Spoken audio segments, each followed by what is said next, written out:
ఆశ్చర్యకరమైన బైబిల్ పాఠంగా యెహోషువ గ్రంథము 17వ అధ్యాయం చదువుకుందాము. మనష్షే యోసేపు పెద్ద కుమారుడు గనుక అతని గోత్రమునకు అనగా మనష్షే పెద్ద కుమారుడును గిలాదు దేశాధిపతియునైన మాకీరునకు చీట్ల వలన వంతు వచ్చెను. అతడు యుద్ధవీరుడైనందున అతనికి గిలాదును బాషానును వచ్చెను. మనష్షీయులలో మిగిలిన వారికి అనగా అబియెజెరీయులకును హెలకీయులకును అశ్రీయేలీయులకును షెకెమీయులకును హెపెరీయులకును షెమీదీయులకును వారి వారి వంశముల చొప్పున వంతు వచ్చెను. వారి వంశములను బట్టి యోసేపు కుమారుడైన మనష్షే యొక్క మగ సంతానం అది. మనష్షే ముని మనుమడును మాకీరు ఇను మనుమడును గిలాదు మనుమడును హెఫెరు కుమారుడునైన సెలోపెహెదుకు కుమార్తెలే గాని కుమారులు పుట్టలేదు. అతని కుమార్తెల పేరులు Mahlah, Noah, Hoglah, Milcah, Tirzah అనునవి. వారు యాజకుడైన ఎలియాజరు ఎదుటికిని నూను కుమారుడైన యెహోషువ ఎదుటికిని ప్రధానుల ఎదుటికిని వచ్చి మా సహోదరుల మధ్య మాకు స్వాస్థ్యం ఇయ్యవలెనని యెహోవా మోషేకు ఆజ్ఞాపించినని మనవి చేయగా యెహోవా సెలవిచ్చినట్టు వారి తండ్రి యొక్క సహోదరుల మధ్య వారికి స్వాస్థ్యములిచ్చెను. కాబట్టి యోర్దాను అద్దరినున్న గిలాదు బాషానులు కాక మనష్షీయులకు 10 వంతులు హెచ్చుగా వచ్చెను. ఏలయనగా మనష్షీయుల స్త్రీ సంతానమును వారి పురుష సంతానమును స్వాస్థ్యములు పొందెను. గిలాదు దేశము తక్కిన మనష్షీయులకు స్వాస్థ్యమాయెను.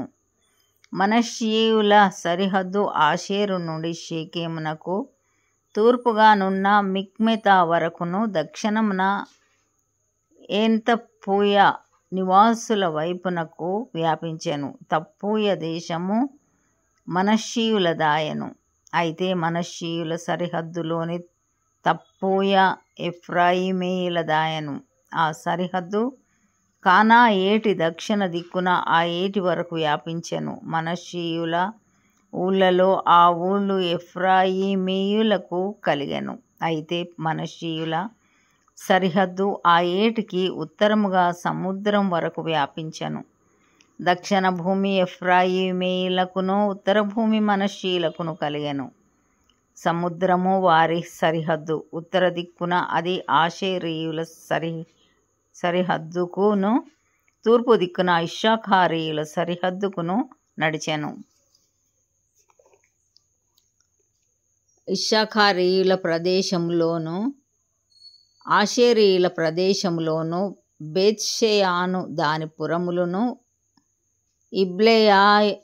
ఇబ్లెయామును దాని పురములను దోరు నివాసులను దాని పురములను ఎందోరు నివాసులను దాని పురములను తానాకు నివాసులను దాని పురములను మెగిద్దో నివాసులను దాని పురములను అనగా 3 కొండల ప్రదేశము మనష్షీయులకు కలిగి ఉన్నది.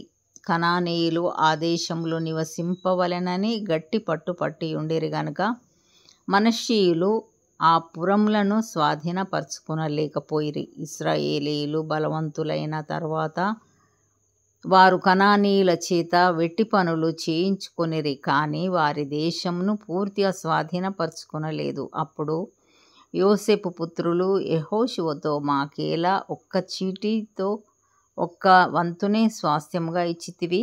మేము ఒక గొప్ప జనమే గదా.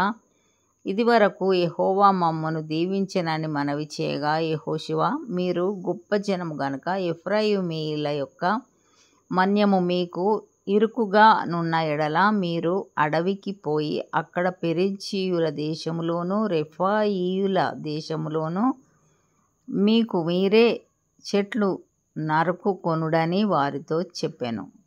అందుకు యోసేపు పుత్రులు ఆ మన్యము మాకు చాలదు, అదియుగాక పల్లపు చోటున నివసించు కనానీయులకందరికీ అనగా బేత్షెయానులోని వారికిని దాని పురములలోని వారికిని యెజ్రెయేలు లోయలోని వారికిని ఇనుప రథములున్నవనిరి. అప్పుడు యెహోషువ యోసేపు పుత్రులైన ఎఫ్రాయిమీయులను మనష్షీయులను చూచి, మీరు ఒక విస్తార జనము, మీకు అధిక బలము గలదు. మీకు ఒక్క వంతు చీటియే కాదు, ఆ కొండ మీదే, అదే అరణ్యము గనుక మీరు దానిని నరకుడి. అప్పుడు ఆ ప్రదేశము మీదగును. కనానీయులకు ఇనుపరథములుండినను, వారు బలవంతులై ఉండినను, మీరు వారి దేశమును స్వాధీనపరుచుకొనగలరనెను. ఇంతటితో ఈ దినం కొరకైన బైబిల్ పాఠము సరి.